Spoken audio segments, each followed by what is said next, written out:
American University in Washington. Welcome to the Politics Hour starring Tom Sherwood. I'm Kojo Nandi.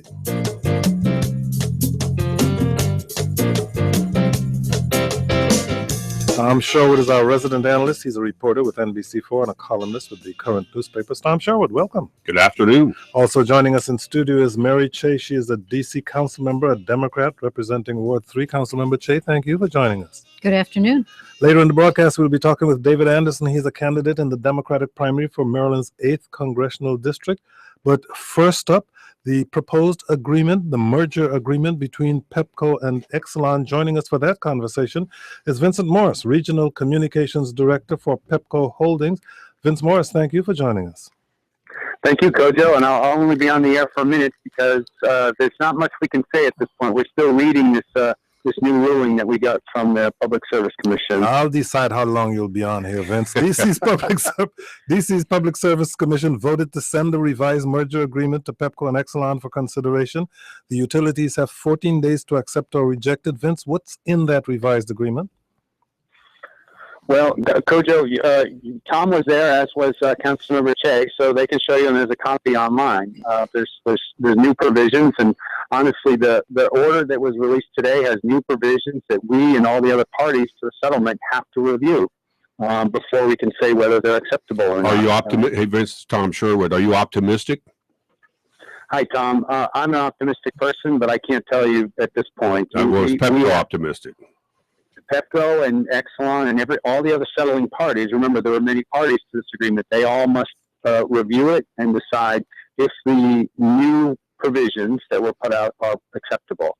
And once we've had a chance to study that and look at them, then we'll have more to say about what our next steps are. The Public Service Commission gave you 14 days. The Exelon corporate executives had said they would want an answer by March the 4th, which is next Friday. Do you anticipate you'll meet either one of those 2 weeks, the first week or the 2 weeks? We're looking at it right now, Tom. As soon as I get off the phone, I'm going to read it all over again. So there's not really much else you can add to this conversation, is there, Vincent Morris? I warned you, Kojo. I'd love to come on another time and talk about all the great things that Pepco is doing in this area. But right now, in terms of the order, we have to study what's new. And once we do, we'll have more to say about what it means. As you pointed out, both are. Tom Sherwood and Mary Che were there this morning. So keep listening. And if you hear them say anything to which you object very seriously, don't hesitate to call us back if that happens to be the case. Vince Morris, thank you so much for joining us. Thank you, Coach. That is the first time I've ever heard that invitation to anybody. Yeah, because you two are going to say things. Tom Sherwood, I'd like to start with you. What is in that agreement that I asked Vince Morris about? What did the Public Service Commission require? Yes. Well, if you can disagree with me, you can call me up and tell me later. Here's the deal. This is a $6.8 billion merger. $6.8 billion merger. The conditions over which the Public Service decided this are just maybe less than $75 million in most cases, and whether or not this merged company would be required to build a solar facility down at Blue Plains near the water treatment facility. It's as if I may say, someone who is connected, who wants this merger to go through and is involved and was involved in the negotiations, told me afterwards that these conditions are like scraping gum off the bottom of your shoe. They will not be hard. They won't be difficult. They won't take long. And this merger is going to go forward because the Public Service Commission said they will not vote again. If they agree to these conditions, they're going forward. Before I go to Councilmember Che, tell us a little bit about the procedure that took place this morning, because there were 2 votes and both of them ended up 2-1. People should know the commissioners are Commissioner Joanne Dottie Fort, Commissioner Willie Phillips, and the chairperson is Betty Ann Kane. That's correct. Last fall, after I can't remember how long, the Public Service Commission rejected the merger. And Betty Ann Kane, the chairman, said in the statement that it was not in the public's interest of the citizens of the District of Columbia for Pepco, which is a pass-through power company, doesn't generate power, to join up with Exelon, which is a major company that creates power. And they rejected it. But then the parties, Pepco and Exelon, appealed, and they went to Mayor Bowser, and they worked out a deal with about $75 million of enhancements for for ratepayers in the city, some more attention to the city, moving some offices here and some other things like that. And then they appealed it. And that's what the commission voted on today. It voted again today and said it still wasn't good enough. So it voted 2-1 to reject this merger, and people cheered who were there, who didn't want it, cheered in the room. But then Commissioner Fort, Joanne Dottie Fort, said, well, the second vote's going to be, if we make a few changes, I'd support it. And so she made these proposed changes, again, quite minor changes. And then they voted 2-1. Betty Ann Kane said this was an entanglement. As the chairman, she said, it's a terrible thing that we will come to regret this merger. But it's going to go forward as long as Pepco and Exelon do these little changes that the commission asked. So can we assume that commissioner, the chairperson, Betty Ann Kane, will continue to be opposed to it, and that the other two commissioners? There will be no more votes. There will be no more votes. They voted today. The commission voted, said, you make these changes, these few What if they don't make the changes? Well, then they won't go forward. 800-433-8850 is the number to call. You can send email to kojo@wamu.org. What do you think about this merger? You can send us a tweet at Kojo Show, or go to our website, kojoshow.org. Watch the live video stream of the conversation there and ask a question or comment. Our guest is Mary Che, D.C. Council Member. Councilmember Che, you, along with several council colleagues, recently sent a letter to the Public Service Commission urging it to reject the terms of the settlement as it stands. You were there this morning. What do you feel about what happened today, and what are your concerns now? Well, this was a great loss for the District of Columbia because, as Tom said, the additional conditions that have been imposed are at the periphery. They're minor. The settling parties will immediately come and agree to them. I don't see any reason why they would not. And the commission, two members of the commission said that, and if that's the case, then this is a done deal. So it's effectively a done deal. And it's a bad deal. And the chairman of the commission, I want to applaud her. She acted with courage and integrity to identify the real problem with this deal. It's not whether certain funds shall be allocated in this way or that.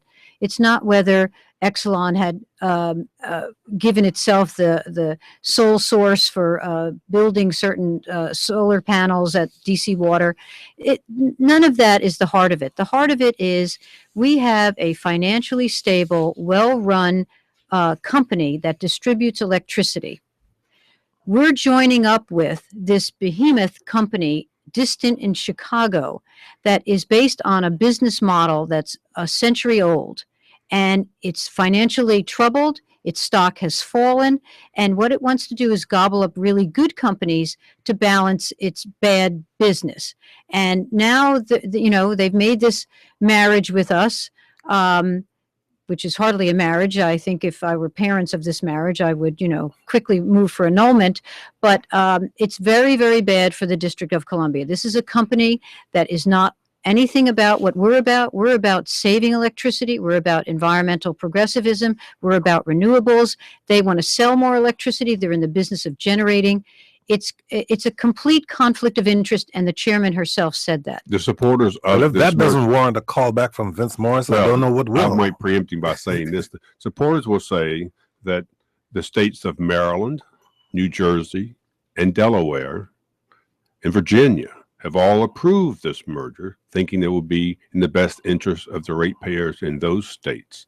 Why is it such a horrific deal for just little old District of Columbia? Well, first Except of all, that now we get to act like a state, so don't call us little old. First of all, That it was very sarcasm. divisive in Maryland, to be sure. And many leaders there did oppose it. Their commission ultimately did, by a divided vote, approve it. But one of the main points of difference is that we are not a generation business. We're a distribution business. Basically a pass-through. That's right. You And buy so- the energy and pass it through to customers. Exactly right. You And meaning Pepco. And Pepco gets a rate of return, which is very robust, over 7%. It's a regulated industry. The one thing that was being said, well, we join up with Exelon and we'll have all these, more resources. We'll have a more reliable company. The fact of the matter is the promises of reliability in this agreement, are ones that, for the near term, that Pepco's already meeting. And the reason why Pepco had reliability issues previously was not because they didn't have the ability to become more reliable. It's that the Public Service Commission wasn't putting down the hammer. When they finally did, they, came up to par. Well, what's in it for Pepco? Is it were they? Oh, they're going to make a bundle. Oh my goodness, the stockholders? shareholders. I've got a yes. surprise for you. Guess who's on the line? Vince Morris. The shareholders. This is a big windfall for I them. thought he was too busy to be on the line. No, I he didn't should say be anything. reading. Vince Mr. Morris should be reading. He's not. 270 He's pages. listening. Vince Morris, care to respond to anything you've just heard? Vince Morris, are you there? I'm here, Jojo, and I appreciate the opportunity, but we at this point, until we read the fine print, I can't give you anything else. Did you call back, or are you just listening on the phone? He was listening. He was listening on the phone. But while we have you on the line, Vince Morris, before you go on another issue, we're going to get back to the deal in a second. But we spotted a rash of posts on neighborhood listservs citing skyrocketing Pepco bills in the past few months, despite little change in usage. Some attributed to the smart meters that they say are not so smart. Have you heard about this issue? Do you know what might be going on? I'm surprised by that, Kojo, because for the most part, the smart meters that we put in around the Pepco system, the Pepco area, have, for the most part, allowed people to reduce their bill. The smart meters allow you to control your consumption of electricity, to use off-peak, to use the off-peak opportunity for your billing. And for the most part, we've heard nothing but praise from customers about that new technology. Well, And the other thing, Kojo, it does is it allows us to reduce outages. And I think you probably have seen the last couple of storms that have blown through here. Our customers have had minimal impact. We've had very few outages, and the few outages we've had were restored almost immediately. Mary Chase says that's after part the of that Public Service Commission put down the hammer. but Vincent Morris, we're not hearing you very well, and I know you have other business to attend to. So this time, thank you so much for joining us. Thanks, Wow. Kojo. Sounds like he's in a fishbowl or something. Hey, well, this was a 270-page order, the thing that was voted on today, and of course, Pepco and Exelon do want to look at it. But there's no controversy. There's no complication that the lawyers in that room and the executives in that room could not see and do not see. That these are very simple conditions upon which to make this merger go forward. But what happens next, Mary Chase? I asked you at the commission floor there, what do the opponents do now? And you say basically there's really nothing they can do. There really is nothing they can do. When an administrative body in a thorough way goes over the record and comes to a conclusion, you always have the option of taking something to court to say that it's arbitrary and capricious, but those are extraordinarily hard kinds of cases to win.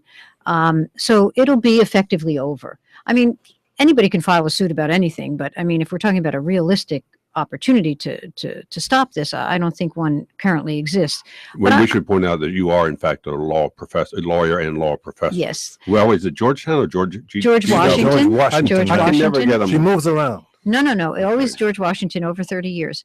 Now, I want to say something about the conditions because they highlight what was wrong with this agreement from the beginning in terms of the settlement agreement. Among the things that the commission is requiring is that there are little pots of money that Exelon promised to give to the city for various things, but they're not directly related to ratepayers. They're not directly related to the grid.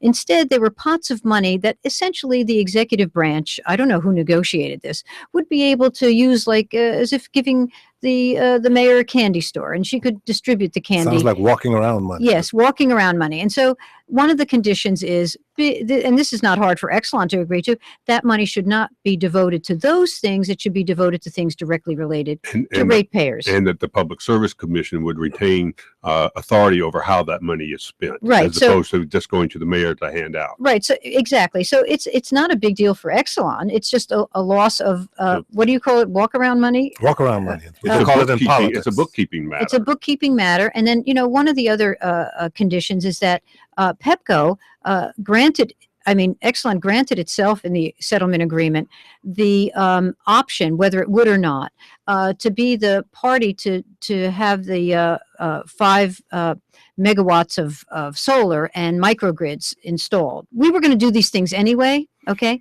But What the commission said, or the condition was, no, that actually undercuts competition. You're not giving us anything. You're saying that you're willing to do this, to be paid to do this.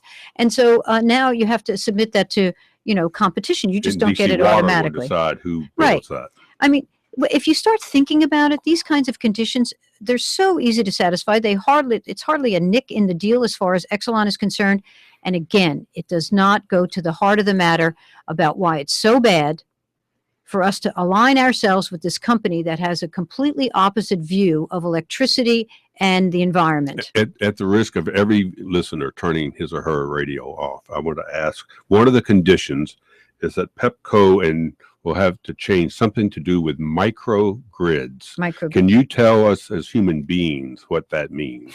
Well, we have a great big grid, and Right. electricity We flows. all understand the big grid. Right, the big grid. But what this would do is, in terms of particular operations like universities or other entities like that, you can create little microgrids. They can create their own power, which they can do sometimes with heat that's thrown off or other methodologies. For example, DC Water is producing methane into electricity by these, digesters that. So that's a microgrid. Right. Is that good or bad? No, these are all good things. Okay. And in fact, one of the reasons why they're good things is because it allows us to focus where we have energy saving and energy production opportunities. But also, here's the other thing. Somebody from the Board of Trade came in to argue for the Exelon merger, saying, well, you know what, we need, a big company to protect us against, cyber attacks and such. It actually works the opposite way. As you decentralize, the more protected you are against attacks on your system. And so that's what these things are. On to the telephones. Here is Nick in Washington, D.C. Nick, you're on the air. Go ahead, please. Hi, Kojo, Tom, Mary. Thanks for having me again. It's good to hear you guys together again. So my question is that, it seems like a lot of the opposition here is motivated by ideological differences. And while I do sympathize and agree with that position, I wonder just, in the sense of utilities and practical reality, for those of us who can't afford to base our financial decisions on ideology, my question is this actually going to be affecting prices for those of us living in DC, or is it just a matter of and I suspect, Mary Che, that is what most listeners are concerned about. How will this affect my rates? How much will this cost me, or how much will this save me? Okay, let me just say, this is not mere ideology or mere, philosophical disagreement. There are real practical, concrete consequences. First of all, Exelon promises that it's going to not apply, or they're going to create a fund so that you don't have to pay any rate increases until 2019. And that seems like a boon, right? Yes. And once that's used up, and by the way, one of the other conditions is that non-residential ratepayers have to get the benefit of that too. So it's going to have to be split. But that does not mean, nor should it be seen as a protection against rate increases. The rates will increase. And then in 2019, the new rate that you pay will be cumulative of all the rate increases along the way. Which would have to go through the Public Service Commission, however. Right. But I mean, they're entitled to a rate of return. And if, they just promised not at the start to not raise rates until 2019, which everyone should pay attention, is just 3 years away. Right. And then they can do whatever company thinks it's in its best interest. Right. But when Exelon took over in Baltimore, they had a rate increase every year thereafter. Okay, a rate increase that was approved every year thereafter. That's number one. So it's not as if you're getting anything out of that. On top of that, we're committed to renewables and other environmentally progressive policies that reduce the use of energy, which naturally will reduce cost. In addition, we're interested in finding the best deal on the energy that's sold in the District of Columbia, because we're only a distribution, or as you say, pass-through company. So we don't care where we get the energy from per se. We want the best deal. Exelon is in the energy production business. They want us to use more energy so they can sell more energy. Now, there's something in this deal that's almost, proof positive that this is a conflict of interest. There are these provisions that they call ring fencing. And for a time, they will put a ring around Pepco's operations here, and I guess some of the other places where they've taken over, and not let them get commingled with the financially troubled aspects of Exelon with its nuclear power deal. But that doesn't last forever. And commingling is a funny thing, whether you're commingling or not commingling. And it's unclear, it's entirely unclear whether we will be insulated even from the beginning from the higher costs of Exelon. The chairman of the Public Service Commission said that she was quite concerned about Pepco being, quote, entangled, unquote, with all of Exelon's other interests. So it's very concrete, it's very specific, it's very practical. In the long term, we will be paying more and saving less. Here is Cedric in Washington, D.C. You're on the air. Go ahead, please. Thank you, Kojo. Glad to join you.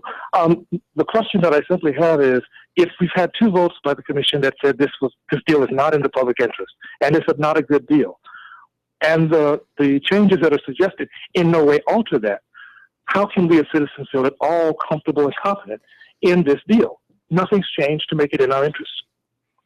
I couldn't agree with you more, and that's why it's very demoralizing to have witnessed what we witnessed this morning. Initially, they said it was an inherent conflict. We shouldn't join up with this company given our different ways of operating. And then today they said it was still an inherent conflict. But if you made these modest changes, which again don't go to the heart of the matter, now we'll approve it. But the caller's quite right. It's the bad part of this remains bad. Well, let's see what Anya has to say in Washington, D.C. Anya identifies as being from the D.C. Solar United Neighborhoods. Anya, your turn. Hi. My organization, DC Sun's actually been an intervener in the case, so we've been involved from the very beginning. And I just have 2 core points to make. I just finished reading the proposed revised settlement from the PSC, and there's 2 things you guys need to understand. One, there was a $25 million residential rate credit that was going to be dedicated to prevent these rate increases till 2019. Now all bets are off. That money goes in escrow to the PSC, and the distribution of it gets decided in rate cases, and could well mean that we're getting rate increases way before 2019. That guarantee is completely gone. What's the second point? I really don't think that the People's Council could now support this proposal, because the thing they most wanted was that rate protection. Okay, second point. The other point. thing is $29 million were taken away from the mayor and put under PSC control. And it was a real slap at the mayor about the way that they were really trying to fill their kitty with a bunch of pet projects. That was the walking around money that Mary Chey referred to earlier. Yes, well, I want to say her name correctly. Sandra Madhavu Fry, who is the People's Council. She is the person in office to represent the ratepayers before the utility, gas and I asked her after the vote that she supported. And she said she did because, when it was revived, when the mayor came out with her proposed $75 million enhancements, she supported it then. Then the mayor reappointed her as People's Council. And she said, told me today, objecting to what Mary Chey has said, that these rate cuts, these $50 a month or whatever, it's important to people who are lower income and not for high income people. They may not care so much about They're it. not rate cuts, I want to say that. Withholding rates. Well, what our caller seems to be suggesting is that in the proposals that are being sent on now to Pepco and Exelon, that money is now being taken out of the mayor's hands and put in the hands of the Public Service Commission, and that on that basis, the People's Council might object to it. No, the people. No. The public service commissioners want the money to be. They want to be able to have a say if the money is not properly spent. If they just goes to the mayor, then they don't have a say. That's all it is. There's no criticism of the mayor. It's just simply they want to oversee the money. Okay, here is Greg in Washington, D.C., and then we've got to move to another issue. Greg, your turn. Hi, good afternoon. Thanks for having me. Look, I want to ask Councilmember Chey how she can be a fully tenured professor at law at George Washington University, drawing a salary of $200,000, and GW has 50% of their holdings in real estate in Washington, D.C. The average for other universities is 7%, yet she talks about conflict of interest. Clearly, you cannot be a professor for a university that operates more like a REIT. Or like a what? On the The Real Estate Investment Trust. Don't get off on that. Okay, but you're saying that there's a fundamental conflict of interest in her merely working for that university? No, she doesn't. She's a full-time tenured professor of law. How does this, I don't how, how does this affect the, $200,000 how does this, I don't understand how this affects the public service debate we're having. I don't care about the public. Well, Okay. Okay, well, enough said. Do you care to comment on that? Well, at I This has been brought up against you before. No, I don't mind commenting. Every so often, there is an issue involving George Washington University, and I simply recuse myself from any vote or involvement in that. And the fact of the matter is, I think it's pretty synergistic, and I think my constituents who know from the beginning, and I've been there 10 years now, know that it's actually beneficial for me because of the insights I'm able to give with respect to my my constitutional law and criminal procedure background. So it hasn't been a problem, and And I you don't report it. and I fully report it, and it's actually not an issue. I want to move on. You chair the Committee on Transportation and the Environment. Metro, as we know, has struggled with reliability, safety issues, including more than just the safety of trains themselves. There's been an 8% increase in crimes on Metro, 69% increase at bus stops in the last year, which in my view don't get enough attention, and a number of incidents which have caught the media's attention, including a shooting on the Green Line in Anacostia earlier this week. This week we hear that Metro plans to step up security. What do you know about that? Well, I just know what their announcement is. Metro is its own governing body, although we have representatives from each of the jurisdictions, and our representative is Jack Evans, who's also the chair now of the Metro Board. But with respect to those incidents, what I've been saying and others have been saying all along is that people not only have to be safe, they have to feel safe. And in terms of these incidents, what we have to do is we have to have a presence. There's something called smart policing, hotspot policing, where you try to identify where these things tend to be breaking out and who's doing them and around what time of day. And while we want a presence generally, you can put a presence where these incidents have occurred and provide security both psychologically to people, but also security in case something should happen. So it's a very important step, and I'm glad they're taking it. But I think some critics might argue it's not that important. It is a response to the crime. Jack Evans said here on this program a couple of weeks ago, something needed to be done. But what this plan is right now, Chief Pavlik, who is the chief of the Metro Police, said this is like a 5% increase in the number of officers who will be out on patrol within the Metro system in the bus streets. It's 17 officers who now are basically assigned to collect and secure the money that's collected around Metro and move it around. They will now be doing police work. But it still seems to be in this system, the police officers are just not visible. They're not at the front gates when you go in. They're not at the gates when you go out. They're not on the platform.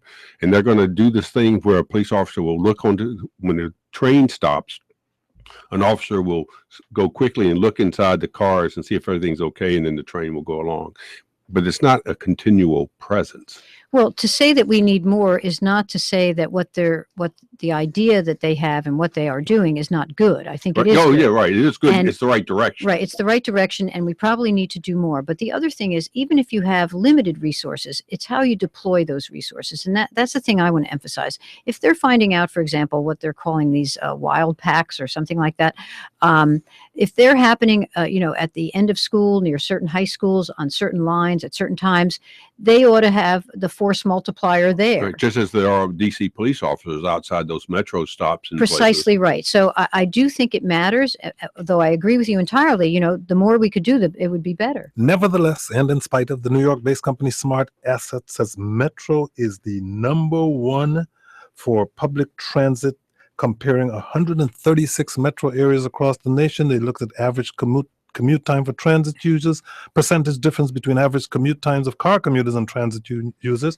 percentage of commuters who use public transit, total number of commuters who use public transit, and the difference between the citywide median income and the median income for transit users. Kojo, Does that provide any context at all? That's fine, and I'm glad that we have something to tout, but you have to look at the indicia for what makes you #1. Indicia? Right, You are a professor. We have to look at the basis on which you get to be #1. So if we have more transit users per capita, does that say that you're safer on the subway? No, it doesn't address safety at all. Right. It doesn't address safety at all, and it doesn't address other issues that people have about Metro. And in fact, I saw on one of the TV stations when that first came out, a reporter went out just to interview people randomly and say, so, we're number one in the nation. What do you think of that? And there was like looks of shock and surprise. I suspect that if you interview transit riders in other cities, you would hear a lot of complaints. You hear a lot of. The fact is, there is a core good metro system that was built here, and is expanding with the Silver Line out into Virginia and elsewhere. It is a core good system. We have a core good bus system. The problem is we have too many problems with the core system. It doesn't matter where some organization ranks metro. If you are told endlessly, quote, allow extra time, unquote, because you can't get to where you want to go, then it doesn't matter what you rank. And that's the problem with Metro. It has a public relations image, it has an infrastructure image problem, and it has a fare problem. Have to move we haven't kept up with the, that is correct. the subway. It built, in the 70s. Have to move on to our next guest pretty soon, but the mayor and a rather large regional delegation, including a few of your council colleagues, traveled to Cuba. They just returned to study the education system, to push for more trade ties. What do you think is the benefit for the region in Cuba? You've gone. Well, I went under different auspices. And Sherwood went. In fact, I was invited to go on this one, and I declined because I didn't know if I had any value to add to the effort. So I did not go. But going regionally and seeing if there are some points of interconnection, I suppose something can come of it. I just don't know what. Well, you can have businesses based in the District of Columbia who can work out businesses and deals in Cuba, and then we could maybe benefit from that as long as our tax structure allows it. Right. I'm afraid that's all the time we have with you today, Mary Che. Thank you so much for joining us. Mary Che is a D.C. council member. She's a Democrat who speaks Spanish and legally she represents Ward 3 in the District of Columbia. Tom Sherwood is our resident analyst. He's a reporter with NBC4 and a columnist with the current newspapers. Tom Sherwood, over in Virginia, they have decided to shelve that proposal that would have protected or kept secret, if you will, the identity of police officers all across the state. It was a conversation that we had here yesterday with the executive of the Chiefs of Police Association in the Commonwealth of Virginia and two reporters. It was a very spirited discussion, but it would appear that the general impression that was gotten from this piece of legislation is that police would be able to have their identities forever kept secret, regardless of the circumstances. And I think it would appear that one of the reasons they shelved the bill is because that's not a good look. It's, there's a popular phrase these days when you talk about public policy and you talk about the optics of it. Yes. How it looks. And the Senate had passed this bill in Virginia 25-15, and then the House panel committee rejected it yesterday. And the Virginia Press Association had cautioned and warned that this was not a good thing, that trying to cloak your officers in secrecy and anonymity is not a good thing. When the public, you're fighting the battle to make sure the public supports you. As I always like to say, there are any zillions of numbers of police officers who every day do their jobs, wear their name tags proudly in the work they do. And this kind of sweeping idea that they have to become robots who they don't have names and don't really have faces, and you wouldn't know how to get in touch with them. Some people said it sounds like North Korea. It didn't. Well, I think that's pretty extreme. But yes. I think the police want to engage more in the community. They don't want to be set apart from it, and I think that's the sentiment that prevailed in Richmond yesterday. And over in the state of Maryland, Governor Hogan has a proposal that would have all of the proceedings on the floor of the General Assembly live video stream, because he says there needs to be more transparency. Well, it's one of a few states that doesn't do it. Well, it's only like 7 states that don't do it. But the Governor Hogan the Republican governor got everybody, the Democrats, upset by saying that they acted like they were on spring break. Well, if that is true, then I really do want to see the video of the floor. I mean, if they're having a party time in the legislature. But the serious part of the issue is, citizens, we have so much digital media now and access immediately. I can call up on my cell phone right now and watch the TC Council if I want to. There's so many ways you can look at video. There's no reason for these legislators in the Senate and the House, with their committee meetings and their floor votes, there's no reason people should not be able to see and hear that clearly. Right now you can listen to some of it, but you can't tell who's talking. Let's have cameras everywhere. I would like to see the camera in the U.S. Supreme Court too. Exactly. Joining us now in studio is David Anderson. He's a candidate in the Democratic primary for Maryland's 8th Congressional District. He's Vice President of the Washington Center for Internships and Academic Seminars and an adjunct professor at Johns Hopkins University, where he teaches a course in government.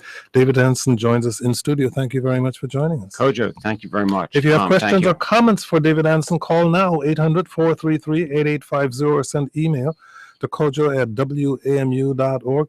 You run a nonprofit, so let me ask the Tom Sherwood question right from the very beginning.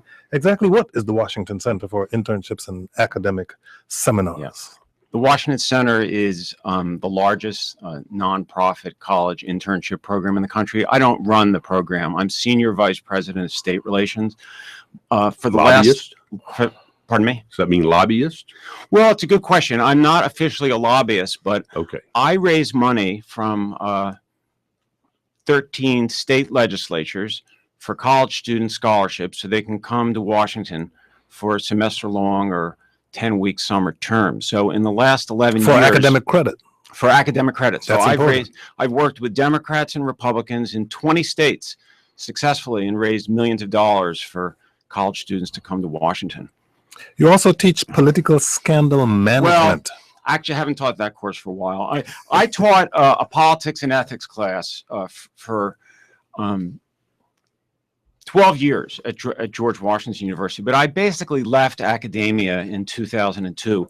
My scholarship that's really relevant to this campaign is focused on family policy because I spent over 20 years writing about family policy, and I am running on the policy that I've developed. So the centerpiece of my campaign is a policy that says that when young families, hardworking middle-class families, as soon as they have a child, we need to present an option to them.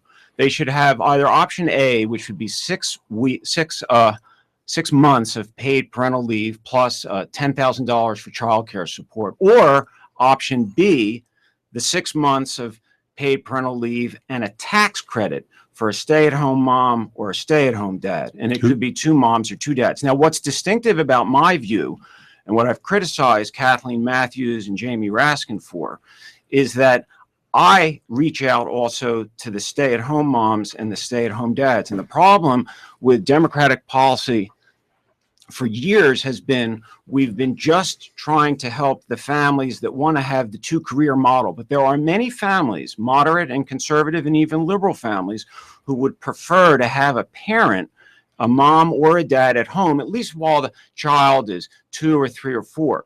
So all the efforts on Capitol Hill, including Senator Gillibrand and Representative DeLaura's effort to get paid parental leave, they've all failed. It's been 30 years. We don't have a federal dime of paid parental leave. And the reason these policies continue to fail is that Democrats, including my opponents, Senator Raskin and Ms. Matthews, they neglect the needs of half of families.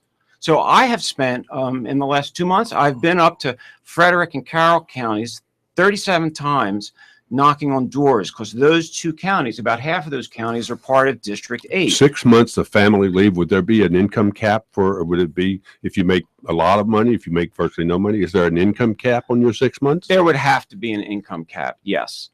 And likewise with a tax credit for stay-at-home parents. So I use the amount of, $10,000 as that's probably what the cap would be. But the key is we have to reach out to the Republicans who control Congress now. If we ever hope to get more money for childcare and certainly any paid leave, you have to say something to the Republicans that they're interested in. So of all the candidates in this race, and Bill Turk of the Washington Post has said all the candidates sound the same, and Anderson is the lone dissenting voice. Of all the candidates on this issue, overall, on this issue and Social Security and Terrible Turk. nuclear. Well, we always listen to what Terrible Turk has Yeah. to say, but you describe yourself as a center-left progressive. That's right.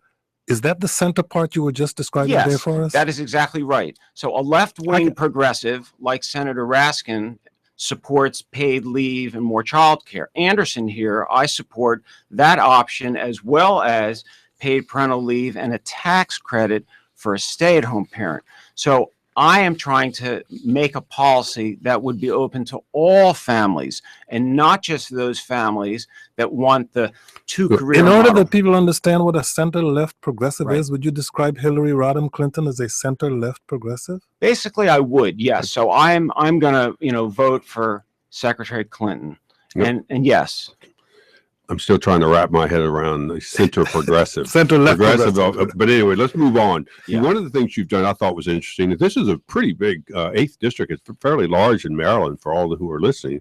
It includes Montgomery County, but goes up to Frederick County and Carroll County. And you've been up there a lot. You've been quoted in the Frederick paper as saying that you think those two counties get far less attention from the politicians from Montgomery County. Where do you live? Are you in? I live there in was some- Potomac near Herbert Hoover Middle School. Now, do you live in when initially there was some confusion about you actually, in fact, live in the 8th No, district? there is initially. no confusion. There was I initially. do not live in the 8th district. We're right on the border. Okay. My daughter's school, half of it is in 8 and half in 6. I voted for Chris, who's an old friend of mine, and I certainly support him in the Senate race 5 times. But with the gerrymandering, they pushed us Oh, just to out be clear, okay. by a few blocks. So, all right, No, no, there are but- people yeah. listening who will wonder if you can run for a Le- district legally, if you do not well, Yes, live. and you legally can you run can, but- if you live in the state, and Just I politically. pledged that we would move back 7 or 8 blocks into So the you district. okay? But you, but I want to talk yeah, about yeah. Frederick and Okay, Carroll good, because yeah. I'm sure we have some listeners there. Mhm. You take all the voters in those two counties, though they don't match the number of voters in Montgomery County. It sounds almost like you're trying to position given the other opponents in the race who are all kind of from Montgomery County, that you're trying to reach out to those two counties especially. Well, that's exactly right.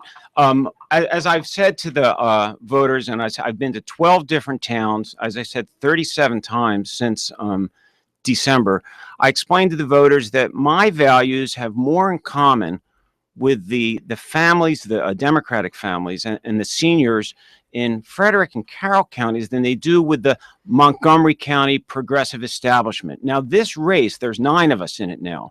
The person who wins will have the most votes. You don't need a majority. So someone may end up with 16 or 17 or 20% of the vote. And Carroll and Frederick in this race, some experts say, will produce 15 to 20% of the votes.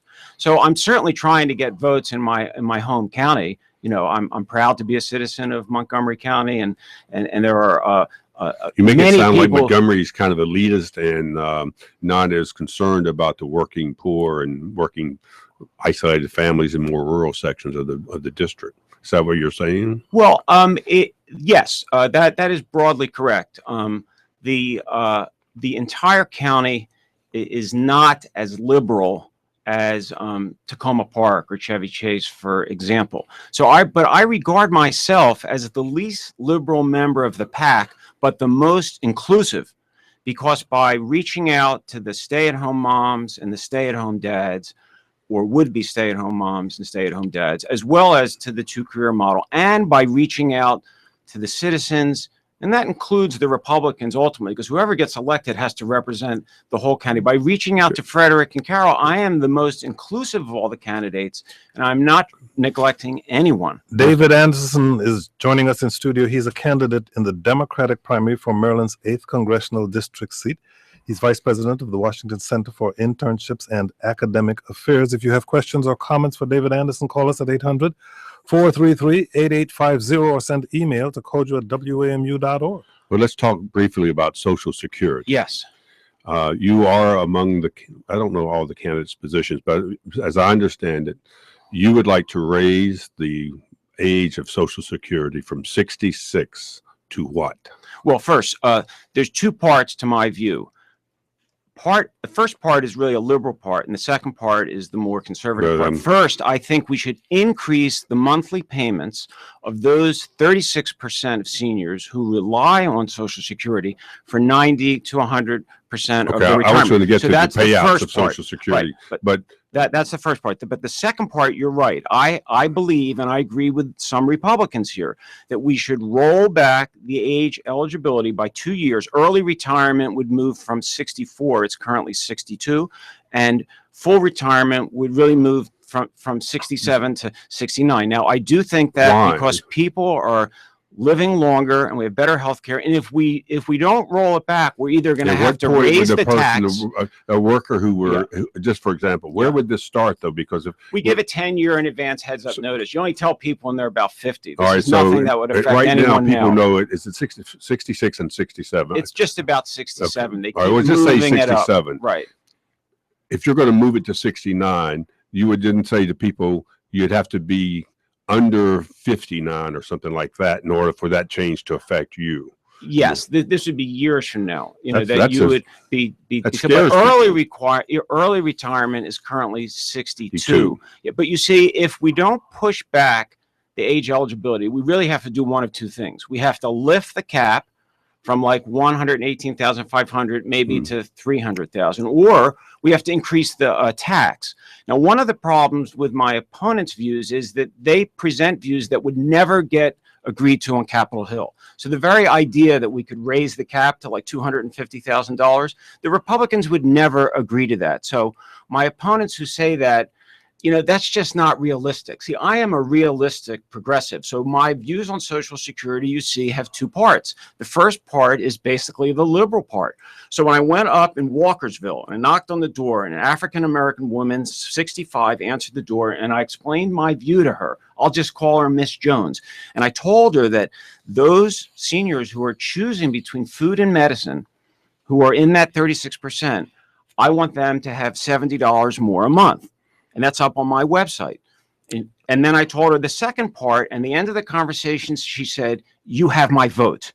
So in the short run, my approach is if you like, very liberal. But the long-term sustainability issue, I'm trying to Allow be me more to go to the fiscally telephones. responsible. Here is Hamza in Germantown, Maryland. Hamza, you're on the air. Go ahead, please. Thank you, Kojo. My name is Hamza Khan, and I'm the president of the Muslim Democratic Club of Montgomery County. It is believed that there are around 100,000 Muslims in Montgomery County. Forgive me if I can't give you off the top of the bat what my source is. We're putting together a report that will come out at the end of the year based on census data and voter file data. Mr. Anderson, we spoke at the Montgomery County Young Democrats Congressional Forum some weeks ago, and at that time you made it very clear that you are the only Democrat who is currently running in the 8th District who publicly opposes the U.S.-Iran nuclear deal. In addition to that, in a follow-up question, you were asked about the current congressional law that was passed that affects Iranians who are Iranian by birth and are denied entry into the U.S. on a visa waiver law. And you said you also supported that. You also refused to attend last night's environmental racism event, which had over 50 people. What's your question here? What's your question here, Hamza? Yeah, sorry, Sergeant. The question basically is, what do you say to the Muslim constituents of congressional age who you seem to be purposefully ignoring and doing your best to antagonize? Well, first of all, I wasn't invited to the event last night. I'm not sure what that was, and I'm sorry I missed it. I have no intention to be, what word did you use, to be antagonistic towards the Muslim community. In my house with my daughter and with my stepson, we talk about respect for all religions, and we talk a lot let's about talk issues. Why do you oppose the Iranian deal? Right. Well, I was on the board of directors of the American Jewish Committee's Washington board for 10 years, so my views more or less line up with AJC. So last summer, when this was being debated, I thought actually that the arguments on both sides were good. It was the most complicated. You sound like a referee more than a candidate. Well, I want to start off by telling you, it was a very complicated issue. Well, everything's complicated. And I was opposed to the way both sides were cartooning the other side. However, I came down on the same side as Senator Cardin. And yes, I am opposed to the Iran, or was opposed to the Iran nuclear deal. I did not think it was in the best interests of the United States or Israel. I was especially concerned with the $100 billion that would be used by Iran for terrorism. So I thought that the work of the administration. What do you mean the $100 million $100 billion that would be used by Iran for terrorism? Well, that was the speculation. But the money that was freed up, there was much speculation that Iran would use that to cause, mayhem in the Middle East, including in Israel. And this is a country whose supreme leader and other leaders were continued to chant death to Israel, death to the United States. This race seems like something of a microcosm of the Democratic Party. One candidate, Delegate Ana Sol Gutierrez, says she's the first Latina, would be the first Latina elected in the state, or she talks about being the first Latina elected in the state. Another, Will Jawano, African-American candidate, notes that 90% of our elected officials in the country are white. He says that's not an accident. Kathleen Matthews asks, well, if we're looking for radical, there's nothing more radical than electing the very first Democratic woman in the 8th Congressional District. What do you feel about this argument that the state is diverse, but that its elected leaders don't represent that? You would be another white male being elected in the state. Well, there are a lot of interesting candidates in the race. As I've said, I believe I'm the most inclusive of all candidates. I studied feminist theory in the 1980s and wrote a doctoral dissertation about issues. You got a PhD in philosophy? Yes, I do. A PhD in philosophy from the University of Michigan. I have spent several decades trying to understand and reach out to the LGBT community in my writings, to women, to persons of different race. I mean, I'm Jewish, so I grew up basically in a house learning about racial oppression and religious oppression, and I have great sympathy and empathy for whether it's Muslims or Hispanics. So I am inclusive. You're inclusive. I am totally inclusive, all right, and not saying I should be. We have about a minute left. Let's talk politics. This is a politics hour. Yeah. How much money do you have in your campaign bank account right now? Well, that's a good question. My total. What's the answer? Yeah. We raised about $130,000. How much do you have in how much do you have in the bank? Right now, it's probably under $50,000 with more money coming in. Other than being on this program and other free media places, how do you compete in a campaign that costs millions of dollars and where Kathleen Matthews is all over the radio and other television, and Jamie Raskin has a lot of in the district support and money? I mean, money's not a bad thing, is it? No, it's a very good question, and I wish I had $1 million. Part of it is face-to-face. As I told you, I have knocked on doors in 37. You can't knock on enough doors to get elected. You can't knock on enough, but there is word of mouth. We have a new social media coordinator. We are doing direct mail, but I am heavily targeted on the two northern counties. So I'm also getting a good media from the Washington Post in here. David Anderson, he's a candidate in the Democratic primary for Maryland's 8th Congressional District. David Anderson, thank you for joining us. Good luck to you. Appreciate it. Tom Sherwood, will you be riding the streetcar tomorrow? I will be going. I don't know. I'm going to see if it works. Tom Sherwood is our resident analyst. Thank you all for listening. I'm Kojo Nnamdi.